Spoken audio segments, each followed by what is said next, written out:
दोस्तों नमस्कार, मैं हूं डॉक्टर प्रदीप प्रसन्न। आप भी प्रसन्न होंगे ऐसी आशा ही नहीं, पूर्ण विश्वास है। आप सबका स्वागत है मेरे चैनल हिंदी की बिंदी पर। तो आइए आज कुछ नया सीखते हैं नए टॉपिक के साथ।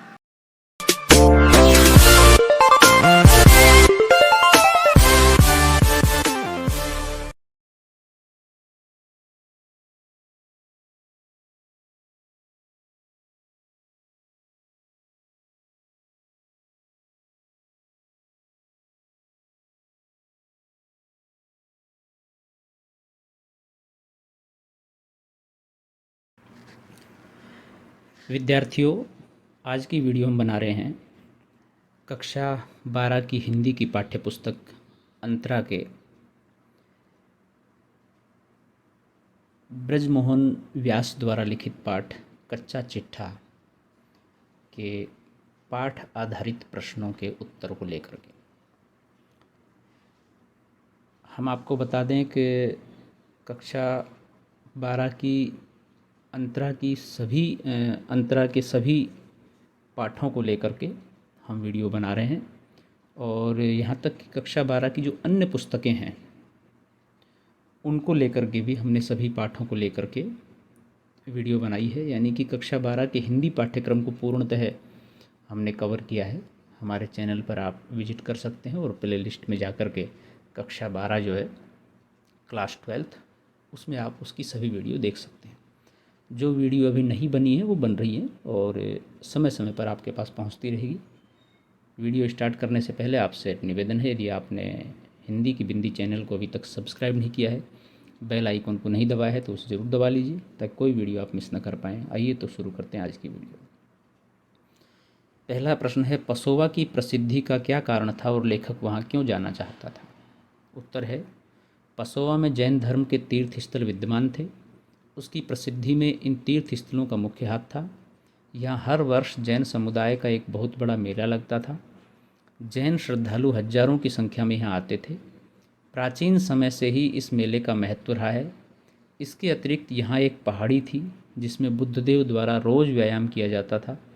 उस पहाड़ी में एक नाग भी रहा करता था। यह भी कहा जाता था कि सम्राट अशोक ने उसके समीप ही एक स्तूप बनवाया था जिसमें बुद्धदेव के नख और बाल रखे गए हैं। यह सोचकर लेखक ने वहाँ जाने का निर्णय लिया ताकि उसे पुरातत्व से संबंधित वस्तु तथा जैसे मूर्ति, सिक्के आदि सामग्री मिल जाएं। उसकी इस लालसा ने उसे पसोवा जाने के लिए विवश कर दिया। प्रश्न नंबर 2 है, मैं कहीं जाता हूँ तो छूछे हाथ नहीं लौटता से क्या तात्पर्य है? लेखक कौशाम्बी लौटते हुए अपने साथ क्या क्या लाया? मैं कहीं जाता हूँ तो छूछे हाथ नहीं लौटता, इस पंक्ति का तात्पर्य है कि लेखक जहाँ भी जाता है वहाँ से खाली हाथ नहीं आता। अपने साथ वहाँ से जुड़ी कोई न कोई पुरातत्व महत्व की वस्तु लेकर ही आता है।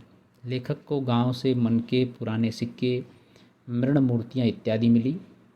कौशाम्बी लौटते हुए अपने साथ एक 20 शेर की शिव की पुरानी मूर्ति लाए। यह मूर्ति उसे पेड़ के नीचे पत्थरों के ढेर के ऊपर मिली थी। प्रश्न नंबर 3 है, चंद्रायण व्रत करती हुई बिल्ली के सामने एक चूहा स्वयं आ जाए तो बेचारी को अपना कर्तव्य पालन करना ही पड़ता है। लेखक ने यह वाक्य किस संदर्भ में कहा और क्यों? यह वाक्य उत्तर है, लेखक ने यह वाक्य उस संदर्भ में कहा जब उसे पेड़ के नीचे पत्थरों के ढेर में शिव की 20 शेर की प्राचीन मूर्ति दिखाई दी। पसोवा गांव से उसे अधिक पुरातत्व महत्व की वस्तु नहीं मिली थी। गांव से बाहर निकलने पर उन्होंने देखा कि एक पेड़ के सहारे शिव की प्राचीन 20 शेर की मूर्ति रखी है। उसे देखकर वे प्रसन्न हो उठे। उनकी स्थिति उसी बिल्ली के समान थी जो चंद्रायण व्रत करती है। चंद्रायण व्रत वह व्यक्ति करता है जिसने बहुत पाप किए हैं। बिल्ली इस व्रत को करती है ताकि वह पाप मुक्त हो जाए, लेकिन जैसे ही उसके सामने चूहा आता है वह भूल जाती है कि उसने पाप नाशक व्रत रखा है।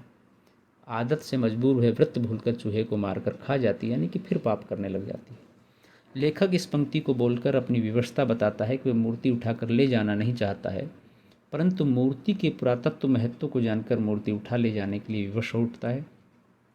वह चुपचाप मूर्ति को इक्के पर उठाकर ले जाता है। अपना सोना खोटा तो परखवैये का कौन दोष से लेखक का क्या तात्पर्य है? इसका तात्पर्य है कि यदि दोष हमारी वस्तु में है तो हमें परखने वाले को दोष नहीं देना चाहिए, अर्थात परखने वाला तो वही दोष निकालेगा जो उस वस्तु में होगा। अतः परखने वाले को किसी भी प्रकार से दोषी नहीं ठहराया जा सकता। लेखक पुरातत्व महत्व की वस्तु को देखते ही अपने साथ ले जाता था। उसकी इस आदत से सभी परिचित थे। अतः कहीं भी मूर्ति गायब हो जाती थी तो लोग लेखक का नाम ही लेते थे। अतः लेखक ब्रजमोहन व्यास कहते हैं कि इसमें दोष नाम लेने वाले का नहीं है, स्वयं उनका है। अगला प्रश्न है, गांव वालों ने उपहास क्यों किया और उसे कब तोड़ा? उपवास क्यों किया, कब तोड़ा? दोनों प्रसंगों को स्पष्ट कीजिए। गांव वालों को जब पता लगा कि शिव की प्राचीन मूर्ति चोरी हो गई है तो वे दुखी हो उठे। शिव की मूर्ति उनके गांव के बाहर एक पेड़ के सहारे रखी हुई थी। गांव वाले उसकी पूजा किया करते थे। उनकी आस्था तथा श्रद्धा पूर्ण रूप से शिव पर ही थी। जब लेखक उनके गांव के पास से गुजरा तो उसने पुरानी मूर्ति जानकर उसे अपने साथ ले लिया। मूर्ति न पाकर गांव वाले दुखी हो गए। उन्होंने तय किया कि जब तक शिव की मूर्ति वापस नहीं आएगी वे न खाएंगे और न कुछ पिएंगे। इस तरह सभी ने उपवास करना आरंभ कर दिया। गांव वालों को लेखक पर शक था, अतः वे सब मिलकर उसके पास जा पहुँचे और उनसे शिव की मूर्ति वापस मांगी। लेखक ने बिना किसी परेशानी के सम्मान सहित वे मूर्ति गाँव वालों के साथ भेज दी। उसने गाँव वालों को पानी था मिठाई खिलाकर उनका व्रत तुड़वाया। लेखक बुढ़िया से बोधिसत्व की 8 फुट लंबी सुंदर मूर्ति प्राप्त करने में कैसे सफल हुए? एक बार कौशाम्बी के गांव में घूमते हुए लेखक को खेत की मेड़ पर बोधिसत्व की 8 फुट लंबी मूर्ति दिखाई पड़ी। मूर्ति की विशेषता थी कि वह सुंदर थी, मथुरा के लाल पत्थरों से बनी थी तथा खंडित नहीं थी। उसे देखते ही लेखक ने तय किया कि वह इसे अपने साथ ले जाएगा। वह उसे उठाने ही वाला था कि खेत की मालकिन वहाँ आ पहुँची। वह एक वृद्धा थी और बहुत लालची थी। वह समझ गई कि लेखक उस मूर्ति को पाना चाहता है। उसने लेखक के इस कार्य से प्रसन्नता व्यक्त की। लेखक समझ गया कि इस समय वृद्धा से उलझना ठीक नहीं है। वह समझ गया कि बुढ़िया लालची है, अतः उसने बुढ़िया को पैसों का लालच दिया। आखिरकार उसने बुढ़िया को 2 रुपये दिए और मूर्ति खरीद ली। इस तरह से लेखक बुढ़िया से बोधिसत्व की 8 फुट की लंबी मूर्ति प्राप्त करने में सफल हुए। अगला प्रश्न है, ईमान ऐसी कोई चीज़ मेरे पास हुई नहीं तो उसके डिगने का कोई सवाल ही नहीं उठता। यदि होता तो इतना बड़ा संग्रह बिना पैसा कौड़ी के हो ही नहीं सकता। के माध्यम से लेखक क्या कहना चाहता है? उत्तर है, लेखक के इस कथन का तात्पर्य है कि जो लोग ईमान की बात करते हैं वे कभी न कभी बेईमान हो जाते हैं। लेखक ईमान जैसी चीज़ से ही स्वयं को मुक्त कर लेता है। वह कहता है कि उसके पास इस तरह की कोई चीज़ नहीं थी। अतः जो चीज़ उसके पास है ही नहीं तो उसके खोने या चले जाने का डर या उसकी स्थिति ही नहीं आ सकती। भाव यह है कि हमारे पास जब वह वस्तु होगी ही नहीं तो हमें उसके खोने का डर ही नहीं रहेगा। लेखक की यह बात उस कथन से स्पष्ट होती है जब उसने बोधिसत्व की मूर्ति को पाने के लिए बुढ़िया को 2 रुपये दिए थे। आगे चलकर उसे उस मूर्ति के 10,000 मिले थे। उसने बिना सोचे समझे वे पैसे लेने से मना कर दिया। वह चाहता अपने दिए 2 रुपये था मेहनत को वसूल कर लेता। उसने ऐसा नहीं किया। अपने कार्य के प्रति वह पूर्ण रूप से समर्पित था। यदि वह इस तरह लालच में आकर अपने कार्य से धोखा करता तो उसका संग्रहालय कभी खड़ा ही नहीं हो पाता। लेखक के पास अपार संपत्ति होती, उसने संग्रहालय को अपना सब कुछ माना और पूरी ईमानदारी से उसे खड़ा किया, और यह संग्रहालय उनके परिश्रम और ईमानदारी को दर्शाता है। अगला प्रश्न है, 2 रुपये में प्राप्त बोधिसत्व की मूर्ति पर 10,000 रुपये क्यों न्योछावर किए जा सकते थे? बोधिसत्व की इस मूर्ति का बहुत महत्व था। वे इस प्रकार है कि बोधिसत्व की जितनी भी मूर्तियाँ पहले मिली थी उनसे यह सबसे पुरानी थी। यह कुषाण सम्राट कनिष्क के समय की थी। कुषाण सम्राट कनिष्क के राज्यकाल के दूसरे साल में वहाँ स्थापित की गई थी। सबसे बड़ी बात कि यह अब भी पूर्ण थी, कहीं से भी खंडित नहीं थी। उस मूर्ति के पैरों के स्थान के पास से निम्नलिखित जानकारियाँ प्राप्त हुई थी जो उस पर अंकित थी। प्राय ऐसे पुरातत्व महत्व की वस्तुओं में इस प्रकार की सभी विशेषताएं नहीं पाई जाती हैं। अतः 2 रुपये में प्राप्त मूर्ति पर एक फ्रांसीसी व्यक्ति द्वारा 10,000 रुपये न्योछावर किए जा रहे थे। उसे निराशा हाथ लगी क्योंकि लेखक भी मूर्ति के महत्व से परिचित था। वह उसे देश से बाहर नहीं जाने देना चाहता था, अतः उसने भी मूर्ति पर 10,000 न्योछावर कर दिए और उस व्यक्ति को खाली हाथ लौटा दिया। अगला प्रश्न है, भद्रमत शिलालेख की क्षतिपूर्ति कैसे हुई, स्पष्ट कीजिए।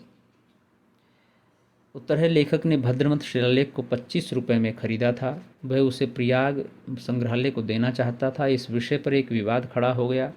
इसके कारण उसे इस मूर्ति को गवर्नमेंट ऑफ इंडिया के पुरातत्व विभाग को देना पड़ा। इससे लेखक को खासा नुकसान उठाना पड़ा। अब वह इसकी क्षतिपूर्ति चाहता था। वह जानता था कि जिस गांव से उसे यह शिलालेख मिल सकता है, तो उसे वहां से अन्य पुरातत्व महत्व की वस्तु भी मिल सकती हैं। इस उद्देश्य से वह गुलजार मियाँ के यहाँ जा पहुँचा।